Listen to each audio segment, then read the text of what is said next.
Hey guys, my name is Mark from Jazz Guitar Lessons. In today's episode, it's a special guest we have. We have Ed on the call, who's a second-time winner of our Jazz Guitar Fellowship organized contest. Submitted a version of Autumn Leaves, sounded awesome, got all the votes. So Ed is going to meet with me in a minute here on the Zoom call, and I'm going to be ready to answer the questions. Of course, join the fellowship for free. So you can get these contests, you can vote, you can get all the free trainings, hang out with all my students, and I'll see you on the Ed interview.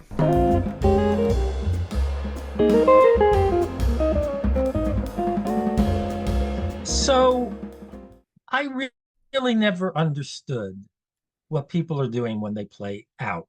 And it's not like I want to be a crazy out player, but I would like to be able to just throw in some surprises that Yeah. sound a little out, just spice it up a little bit now and then, because I'm very, very diatonically. So one thing to do, there's several perspectives for the outplaying. The first perspective that I love and I adopt is if I play out into something else, it does mean that I'm in something else very strongly. So I have the capability of hearing melodies that are clearly definite, but that are juxtaposed in a different key.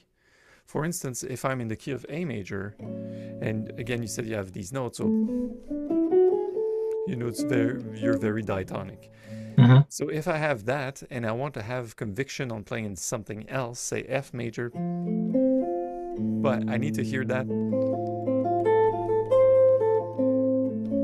for the context in which it is. So when I play out, I started to play strongly in something else while I was in a definite key. Easier to do with modal stuff, right? If you do so what, and you're like, it's D minor, let me play a line of B flat major or whatever and see how it feels and sounds, the more I can tolerate the lingering dissonances and the more I can then fall back into the original key, the easier it gets, if that makes sense. Yeah. So is there a relationship between, therefore, playing out and, say, a chord substitution?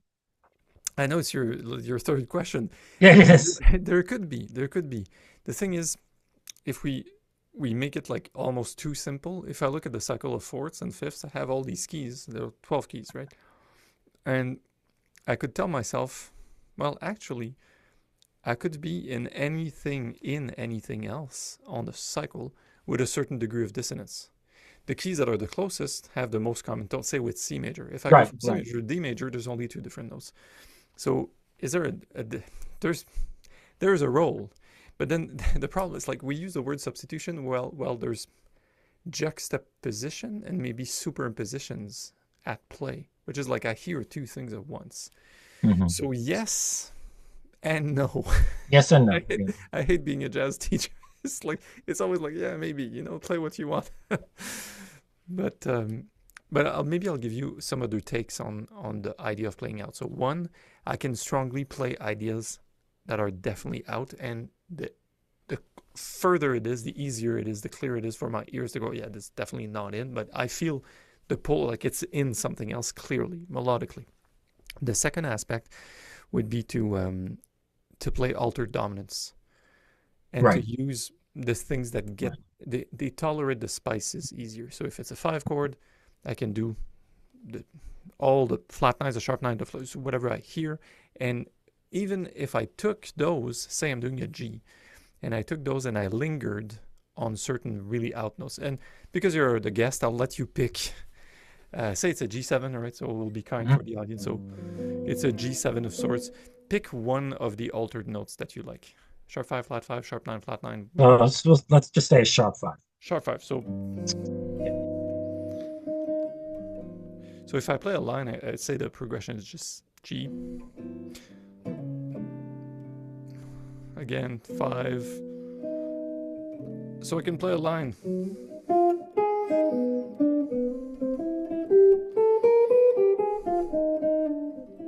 Like if I know where it wants to go, it's going to be even better. Oh, it pulls up or it pulls me down. Right? There's that. But Right. if I could, now I don't have a backing track, but say there's a band playing and I hit that after I resolve to my C, the more I can tolerate that dissonance, the more I can linger on it and or resolve anticipation of the resolution or delayed of that resolution, the more in control of that, the more it seems that I'm playing out notes.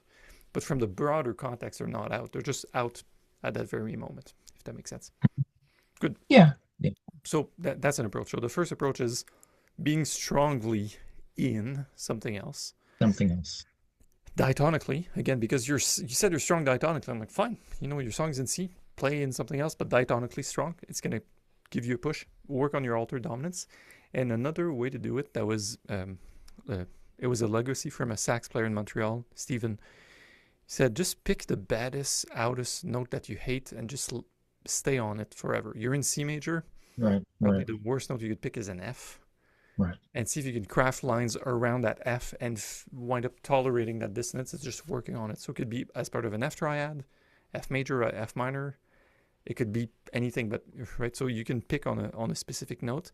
And last but not least, my favorite is pentatonic superimpositions. I think they make it even simpler because I can have a pentatonic of 5 notes over C major, C major pentatonic, and this other one, this other one, this other one. All pentatonics will fit over C major, but with a certain degree of dissonance. Maybe you'll have 4 good notes and 1 bad one, or vice versa, 4 bad ones and 1 good one. But that lends itself to experimentation in the moment, in the flow, and seeing what you tolerate. By the way, this works even better with long sustained chords, say 3 bars of G7 going into 1 bar C major, and round and round and round and round to expect the push. Right. If that makes sense. Okay. That's just food for thought because rubber meets the roads. Like you gotta play it, you gotta feel it. Right. Maybe one more for the road. Secondary dominance. Yeah. Okay. So say a Joe pass would stray much further and say we're going to C, so we would do like E7 altered, like literally back cycle, but doing all altered dominance.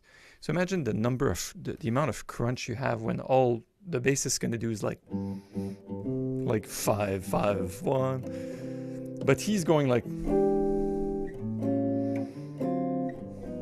within his line,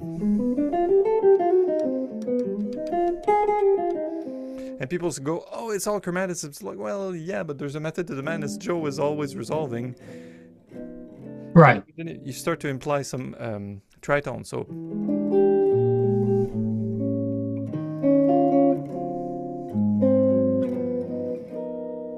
right. So that's just 3, 6, 2, and 5. But spice it up, then bunch of blues licks that want to come out, and then what if you climbed up even one whole step further? You land on C. Okay, 5, 2, 6, 3, 7 here. F sharp. And that's known and recorded and transcribed from Joe. Like,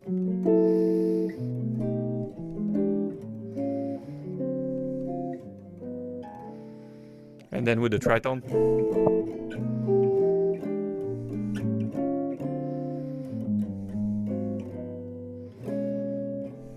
Right, all that, also for the out stuff, like all the half step movements, right? The kids call it side slipping.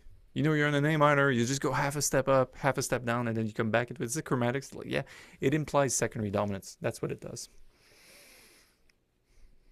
Well, I lost you on the very last thing. Okay. The half step is implying secondary dominance. Yeah. So, Girl from Ipanema, the song? Yeah, of course. Right. So,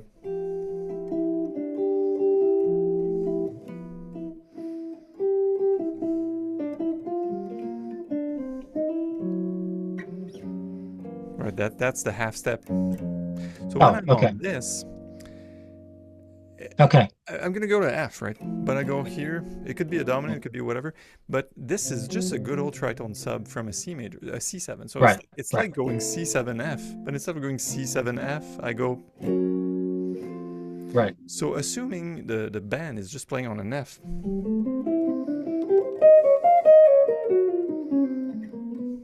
Right, it's like I can play whatever, and if I come back to it, the half step above and landing on the 1, just it implies a 5-1 motion, And in classical terms, they call it the Neapolitan sixth. You know, you want to go to C. Yeah. Neapolitan sixth. Now you're in D flat for the bar, and they call it Neapolitan sixth. I mean, it's just a 5. It's just a glorified dominant. You just go half step and back down. So yeah, that's one of the tools. Even if the band's not doing it, if I go to F, I may think G flat. And I may do it from below as well. It has a different pull from below, and functionally it's not like a 5, but it is a 5. Like we're away somewhat, and then it's like an elastic band. It springs back into where we're supposed to be. Side slipping, it's called. Side slipping. It's the guys with the rock blues, the fusion guys, the pentatonic, they love using that word, side slipping. Side slipping. Yeah.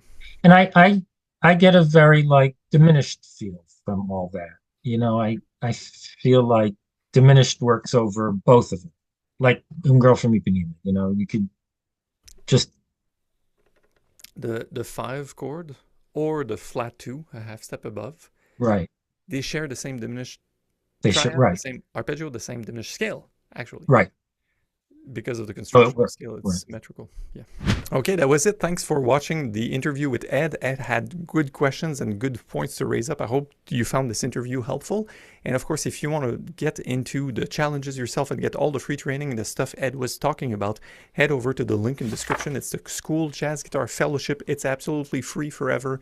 There's countless chord melodies, countless challenges every month, actually, countless jam session tracks, interactions, questions, hang out with me, and thousands of students. And I'll see you in there. And I will also see you in the next YouTube video like this. So please like and subscribe. Leave a comment if you have any questions. I'll talk to you soon. Take care. Bye.